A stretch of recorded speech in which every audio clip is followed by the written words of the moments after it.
Literature Whiz presents Of Mice and Men, by John Steinbeck. Summary. Section 1.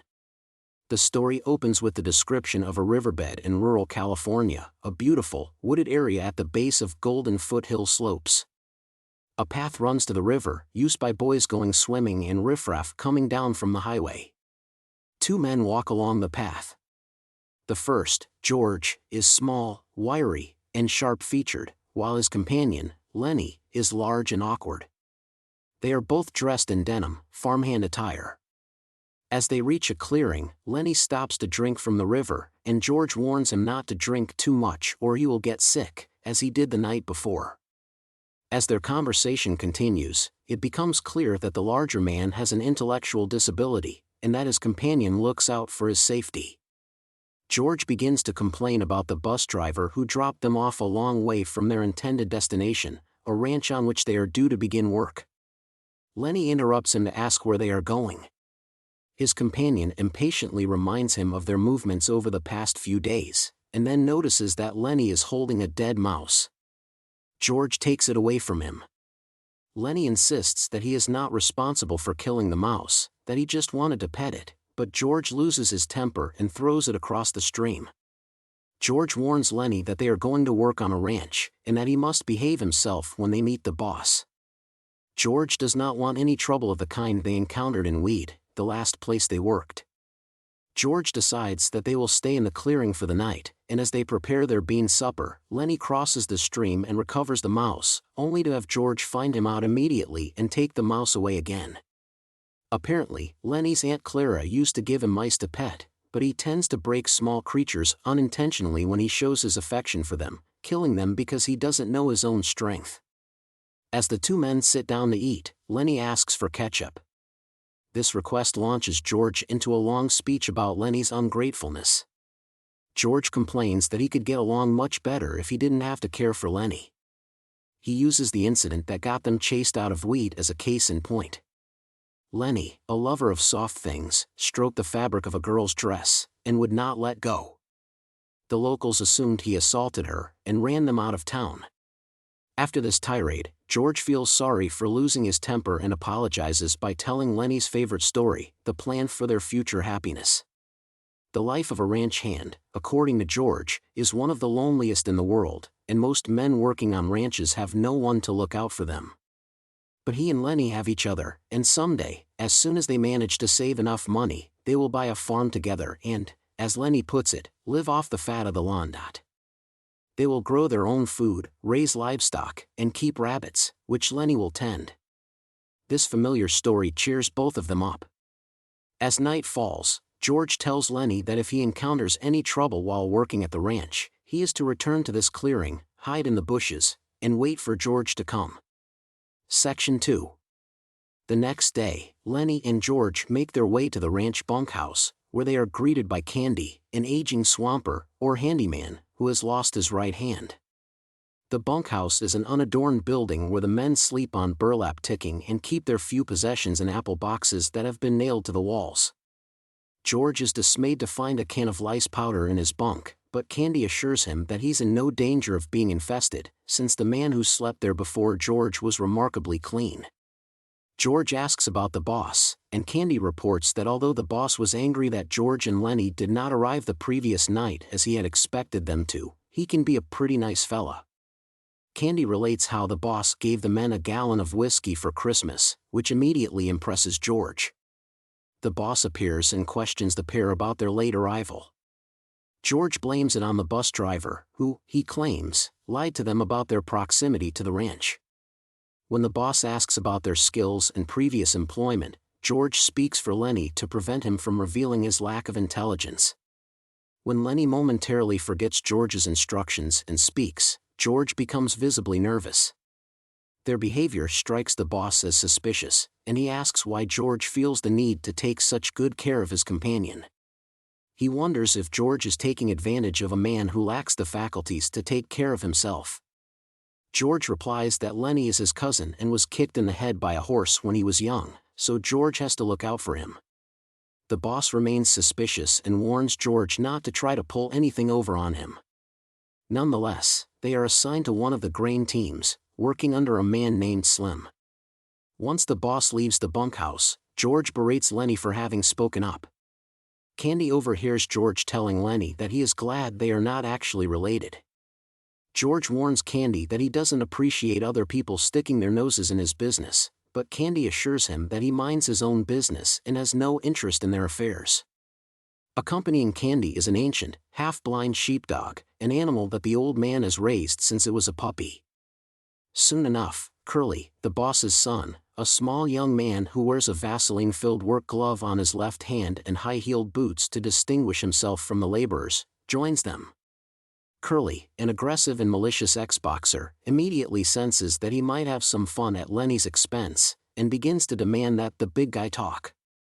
After Curly leaves, Candy explains that Curly loves beating up big guys, kind of like he's mad at him because he ain't a big guy.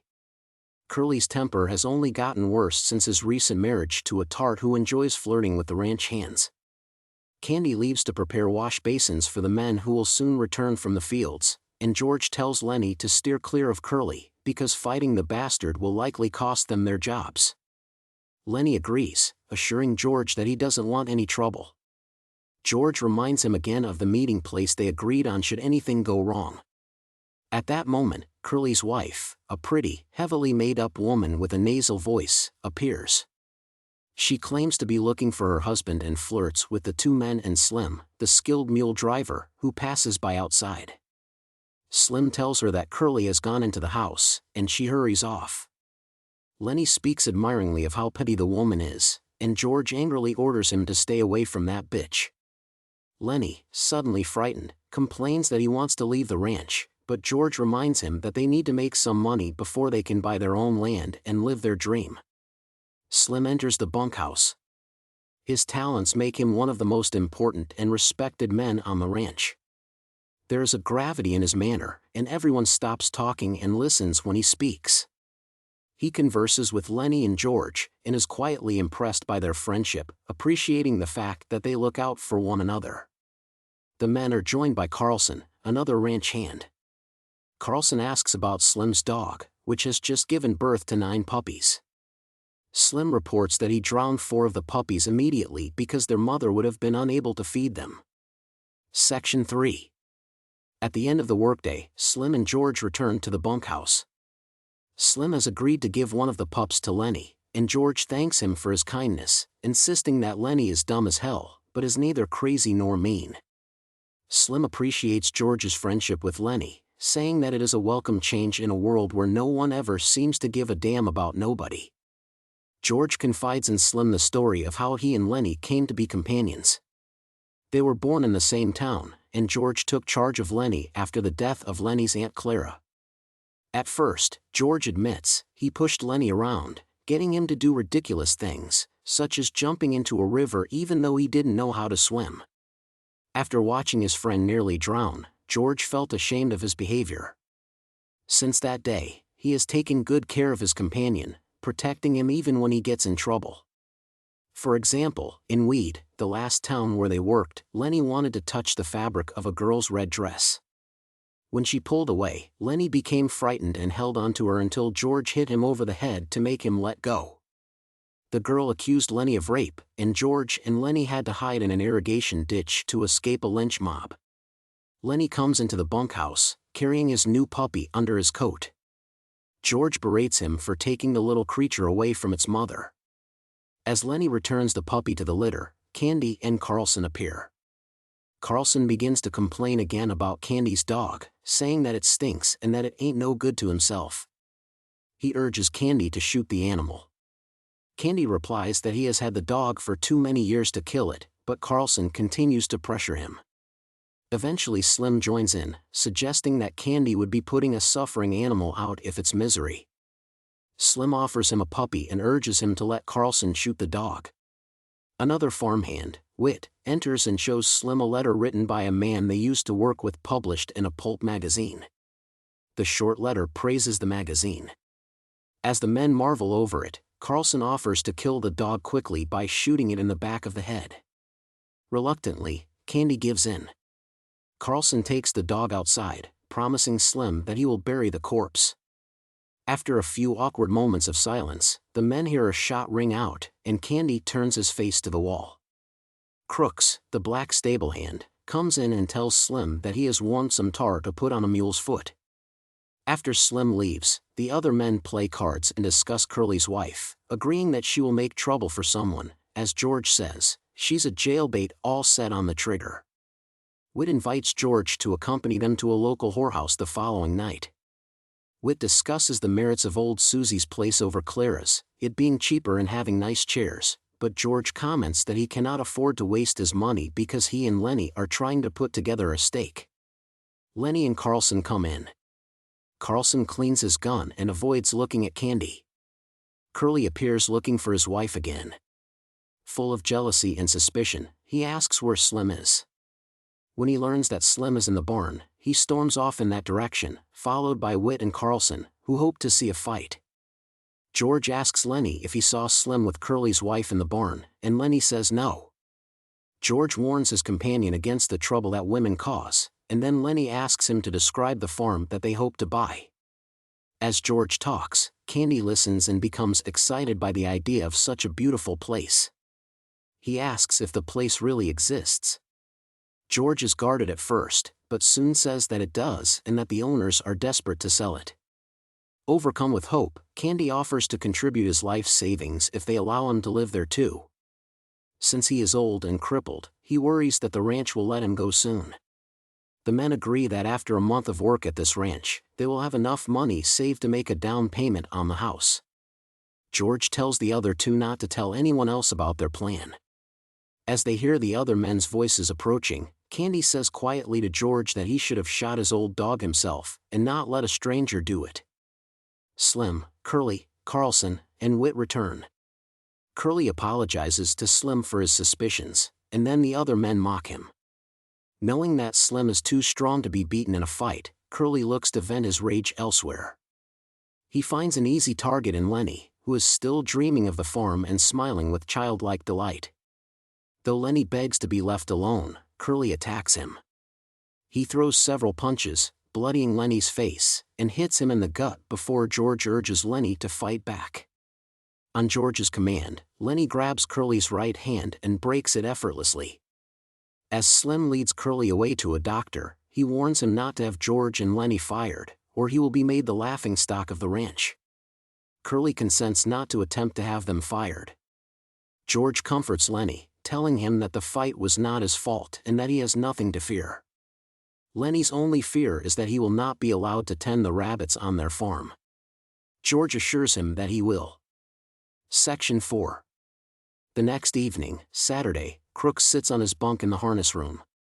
The black stable hand has a crooked back, the source of his nickname, and is described as a proud, aloof man who spends much of his time reading.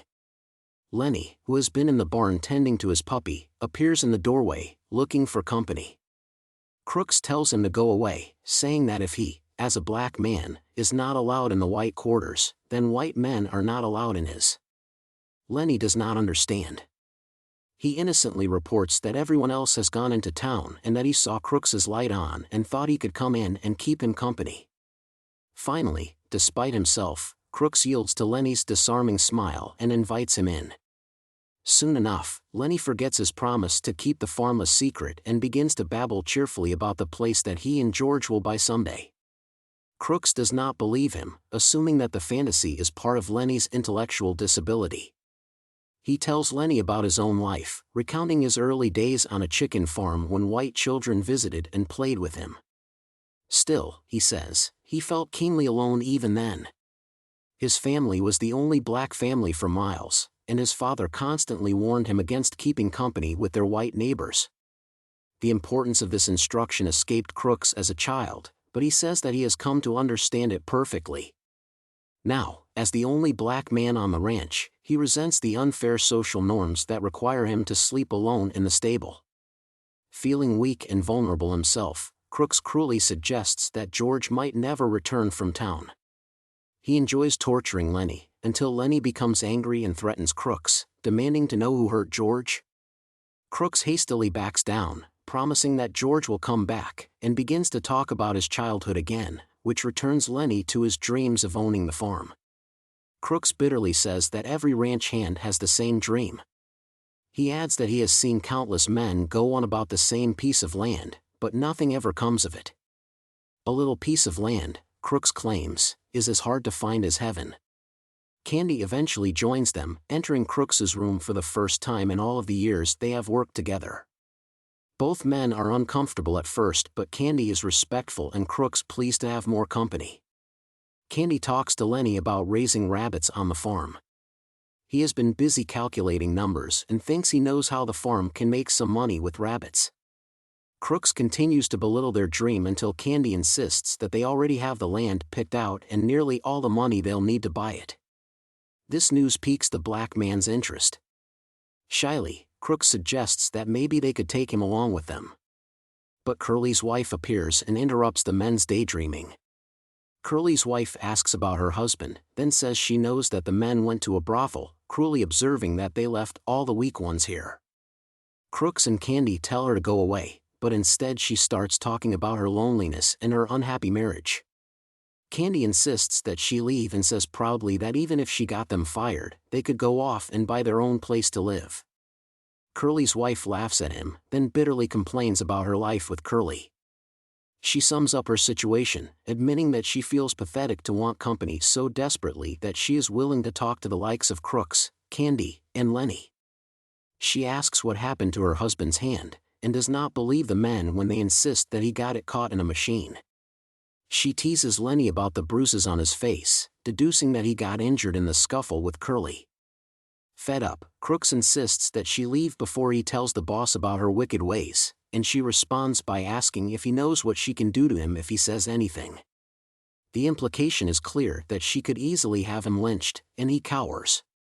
Candy says that he hears the men coming back, which finally makes her leave, but not before she tells Lenny that she is glad he beat her husband. George appears, and criticizes Candy for talking about their farm in front of other people. As the white men leave Crooks, he changes his mind about going to the farm with them, calling out, "I wouldn't want to go no place like that." Section 5. It is Sunday afternoon and Lenny is alone in the barn, sitting in the hay and stroking the dead body of his puppy.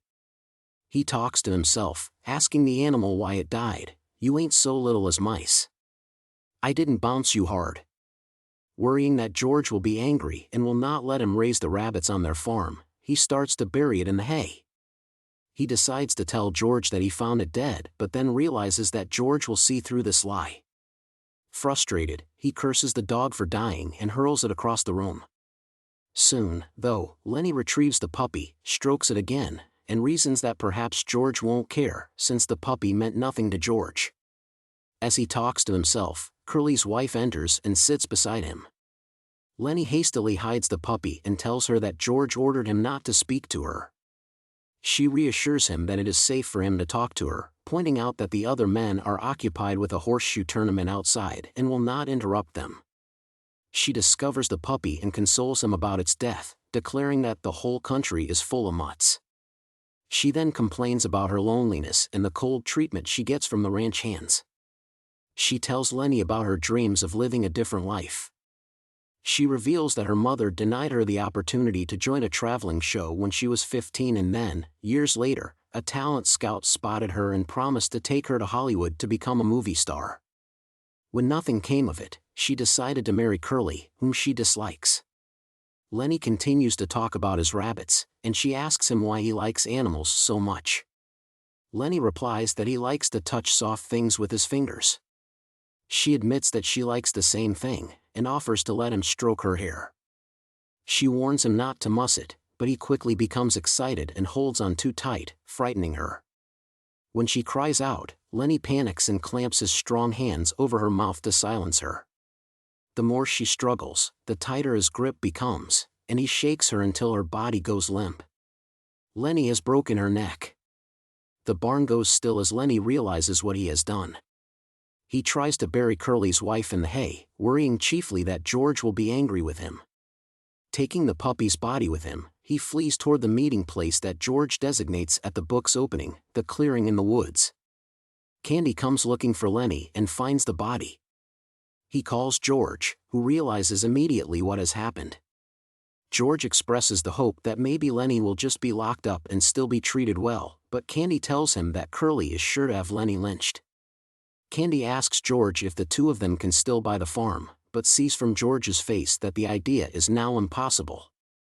George says quietly that he thinks he knew all along that it would never happen, but because Lenny liked the idea so much, he had started to believe it himself. George worries that the other men will think that he had something to do with the death of Curly's wife, so he instructs Candy how to inform them. George will pretend that he has not seen the body and acts surprised when Candy delivers the news. George exits, and Candy curses Curly's wife for destroying their dream of a farm. After a few moments, his eyes full of tears, he goes to alert the rest of the ranch. A crowd soon gathers. George comes in last, with his coat buttoned up. Curly demands that they find Lenny and kill him. Carlson reports that his gun is missing, and assumes that Lenny must have taken it. Curly orders them to fetch Crooks's shotgun, and the mob sets off after Lenny. Section 6. In the same riverbed where the story began, it is a beautiful, serene late afternoon.